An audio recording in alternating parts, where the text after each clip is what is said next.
नमस्कार साथियों,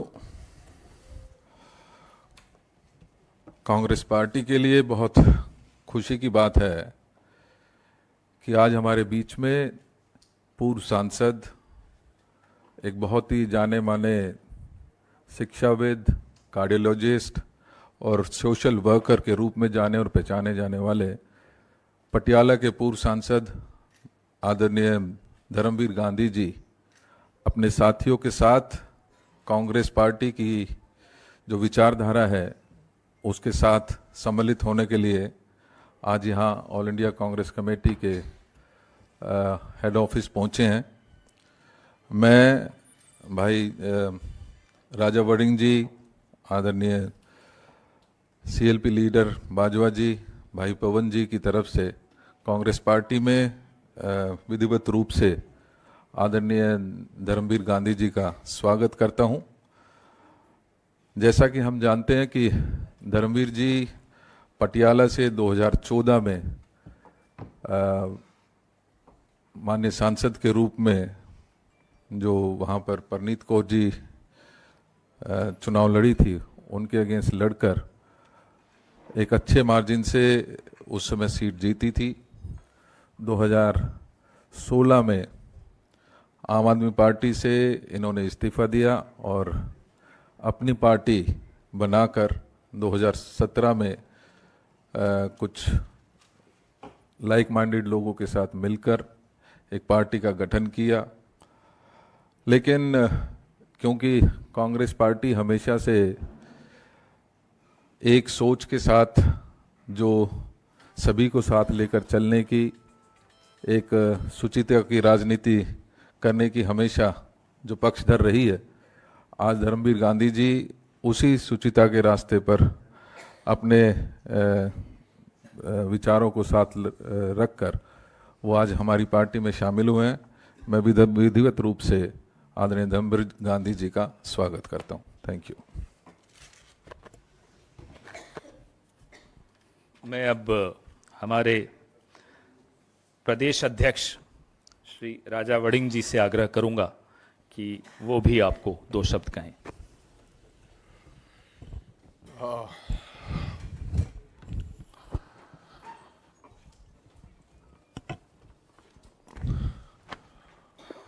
सबसे पहले तो मैं बहुत बहुत आभारी हूं कि गांधी जी ने आज फैसला किया है कि पार्टी से जुड़ने का, बल्कि पूरी पार्टी को कांग्रेस पार्टी में मर्ज करने का। मैं इस बात के लिए उनको बधाई देता हूं और धन्यवाद देना चाहता हूं। और ये एक बहुत बड़ा फैसला है। जिस प्रकार की देश के अंदर राजनीति चल रही है, रोजाना जिस प्रकार का लालच और जिस प्रकार के तौर तरीके अपनाए जा रहे हैं देश के अंदर, तमाम लोगों, कोई एक्स एमपी है, चाहे कोई एक्स एमएलए है, चाहे कोई चेयरमैन है, और जिस प्रकार की राजनीति का दबाव है आज देश में कि ताकतवर लोग और सरकारें जिस प्रकार से लोगों को डरा धमका कर और किस किस तरीके, नए नए तरीके अपनाकर अपनी तरफ लेके जा रही है, आपने देखा ही है। रोजाना कभी ईडी, कभी सीबीआई, कभी लोकल एजेंसीज। लेकिन उस दौर के अंदर, ठीक कहा पवन जी ने, जिनका नाम गांधी हो, मैं उनके बारे में ज्यादा कुछ नहीं कहना चाहता। उस दौर में किसी ऐसे व्यक्ति ने जो एक्स एमपी हैं और जो जिनका डॉक्टरी पेशा है, उन्होंने ये फैसला लिया है कि मैं कांग्रेस पार्टी का झंडा उठाकर लोगों के बीच कांग्रेस पार्टी का प्रचार करेंगे। तो मैं समझता हूं इससे खुशी की बात हमें हो नहीं सकती। मैं दिल की गहराइयों से पूरी प्रदेश कांग्रेस कमेटी की तरफ से मैं उनको बधाई देता हूं और धन्यवाद देना चाहता हूं। Thank you. मैं हमारे सीएलपी लीडर प्रताप सिंह बाजवा जी से भी आग्रह करूंगा कि वो आपको और भी बताएंगे कि और कौन कौन इनके साथ आ रहे हैं। माइक वो वाला नहीं है क्या आपके पास? लाइए वो दीजिए, ये छोड़िए, मैं आपको दूसरा माइक। बार बार माइकों को मत करवाया करो। बहुत ही सत्कारयोग खेड़ा जी, हमारे पार्टी के स्टेट इंचार्ज देवेंद्र यादव जी, प्रदेश कांग्रेस प्रधान छोटे भाई राजा वड़िंग जी, विशेष तौर पर इधर जैसे पुरानी एक बात कही जाती है कि आप घर आए हमारे खुदा की रहमत, कभी हम आपको कभी घर को देखते हैं। सो गांधी साहब का आना बहुत बड़ा वेलकम है।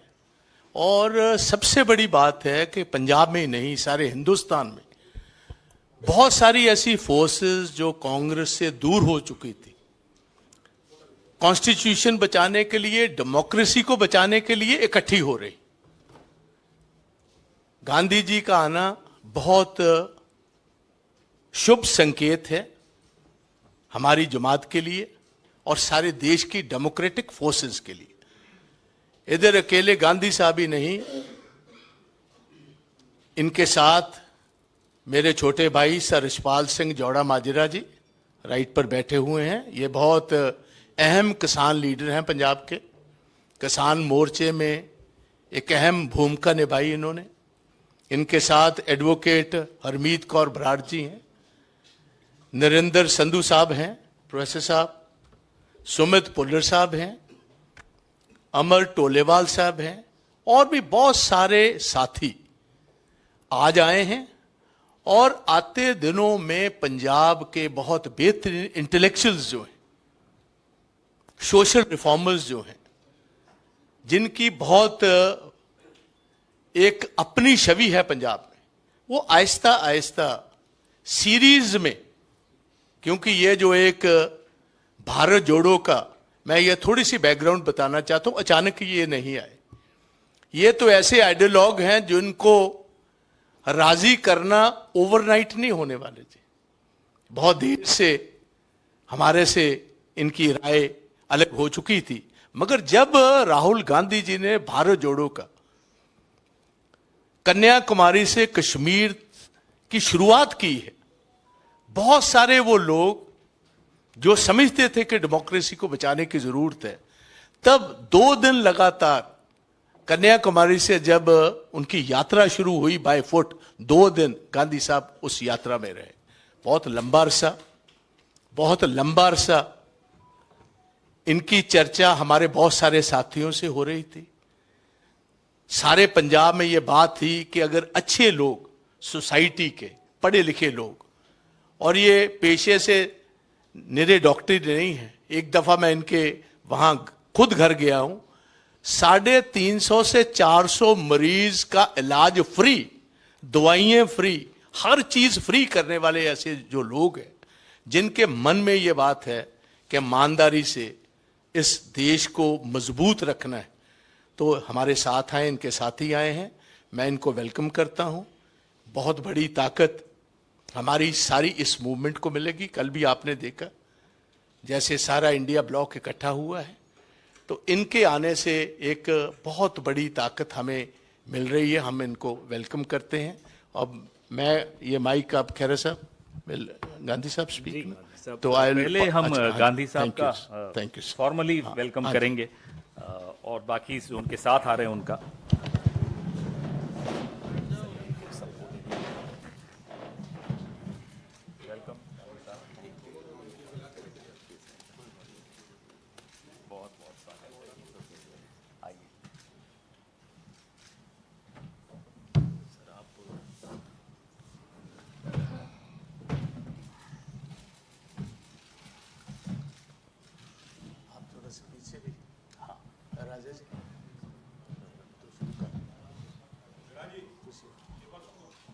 खड़े हो जाएं सब, चलिए सब खड़े हो जाते हैं।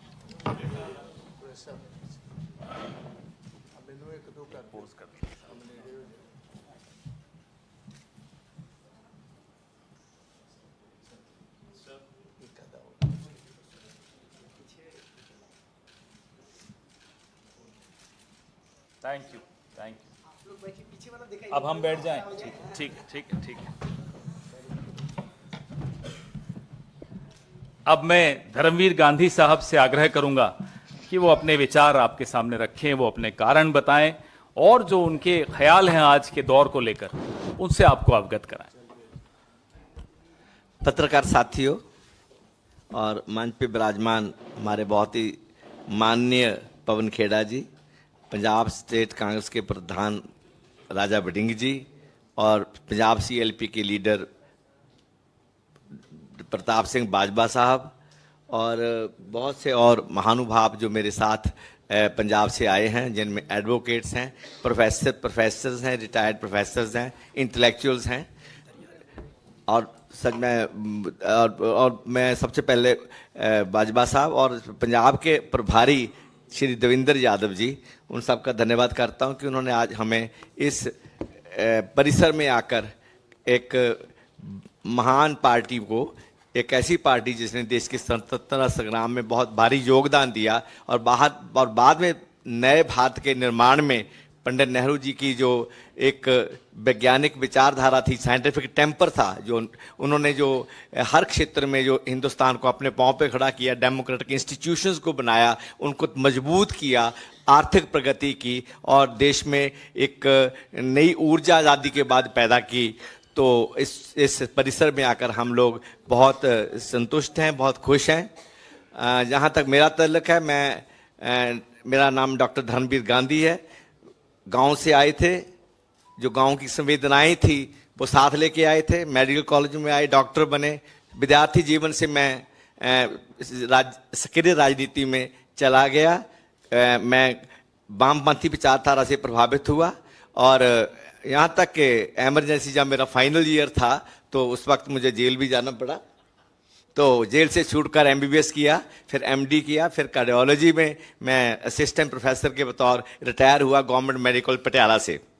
जब कुछ अंदर आग होती है ना, तो जब भी समाज में हिलजुल होती है तो आपका जो दिल है, जो जिसके दिल में आग है, वो आग बाहर निकलती है, वो धधकती है वो। और जब 2011-12-13 में जो अन्ना आंदोलन चला, तो मेरे को ऐसे लगा कि जब सारी दुनिया सड़कों पे है, हवा का एक नया ठंडा झोंका आया है, देश बदल रहा है, समाज बदलेंगे, देश बदलेंगे, नई राजनीति करेंगे, एक लोगों की बात करेंगे, इंट्रा पार्टी डेमोक्रेसी होगी, स्वराज होगा और एक नई राजनीति शुरू होगी, पारदर्शी राजनीति का युग आया है। तो मैं अपना क्लिनिक बंद करके I just joined the party, आम आदमी पार्टी। पर मैंने बहुत जल्दी देख लिया कि आम आदमी party is not the party of my ideals. ये मेरे आदर्श की पार्टी नहीं है। जो जहाँ चला है, जो जैसे चल रहा है, जिस तरह पार्टी चल रही है, कांग्रेस में तो किसी बाकी पार्टी में तो जो हाई कमांड कल्चर या वीआईपी कल्चर आने में दशकों लगे हैं, डिकेड्स लगे हैं, और यहाँ तो 2-3 साल में वो जलवा देख गया, 2 साल में जलवा देख गया। तो मैं आई सेड गुड बाई। मैं 14 में इलेक्ट हुआ और 15 फरवरी में मैंने इसको छोड़ दिया। उसके बाद मैं अलग अलग प्लेटफॉर्म में एक्टिव रहा, अपना डॉक्टर के तौर पर भी और सामाजिक कार्य। 2015 में इसी मुद्दे पर एक आरटीआई हुई। वो आरटीआई में अभी आपको सर्कुलेट कर देता हूं। उसमें लिखा है, this did not involve either acquiring और सीडिंग ऑफ टेरिटरी। इन्हीं की सरकार कह रही है कि ना कोई जमीन श्रीलंका को दी, ना उनसे कुछ लिया। इन्हें इतना समझ नहीं है कि अभी कुछ साल पहले इन्होंने बांग्लादेश के साथ इसी मैत्री को आगे बढ़ाते हुए जो बांग्लादेश चाहता था वो किया। इन्हें इतना नहीं पता कि 2014 तक इस आइलैंड के आसपास फिशिंग राइट्स थे। 2014 के बाद वो फिशिंग राइट्स क्यों चले गए, इन्हें जवाब देना है। कटघरे में इन्होंने खुद अपने आप को खड़ा कर दिया। और बेचारे जयशंकर जी, अब उनको मजबूरी है, उनको जवाब देना पड़ता है, उनको प्रेस कॉन्फ्रेंस करनी पड़ती है। जरा कोई जयशंकर जी से पलट के पूछ ले कि साहब आप तो चीन के एम्बेसडर रहे हुए हो, क्या हो रहा है? 4000 स्क्वायर किलोमीटर चीन ने कब्जा कर लिया, क्यों नहीं जवाब देते? क्या किया इन लोगों ने? बात चीन की हो रही है, चले गए श्रीलंका। न भूगोल की जानकारी, न इतिहास की जानकारी, न होमवर्क करते हैं, चले आते हैं साहब, कभी जो मुंह उठा के कुछ बोल देंगे और लोग मान जाएंगे। प्रधानमंत्री को शोभा नहीं देता इस तरह से हल्की बातें करना। किसान एक बार फिर चंडीगढ़ कूच कर रहे हैं। वो कह रहे हैं कि ਜਿਹੜੇ ਕਾਨੂੰਨ ਅਸੀਂ 3 ਵਾਪਸ ਕਰਾਏ ਸੀ, ਉਹਨਾਂ ਨੂੰ 2 ਨੂੰ ਪੰਜਾਬ ਸਰਕਾਰ ਨੇ ਫਿਰ ਤੋਂ ਲਾਗੂ ਕਰ ਦਿੱਤਾ ਹੈ। माइक इनको देगा।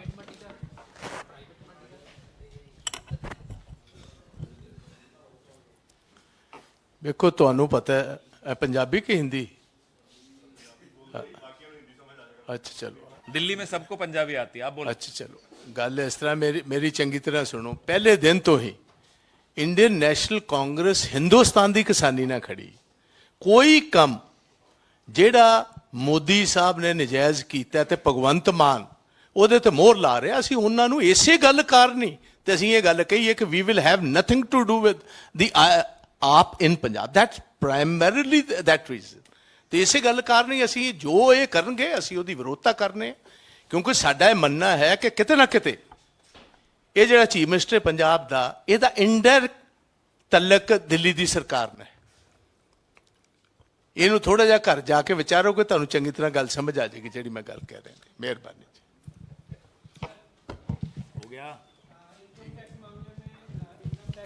इस पे अलग बात करेंगे।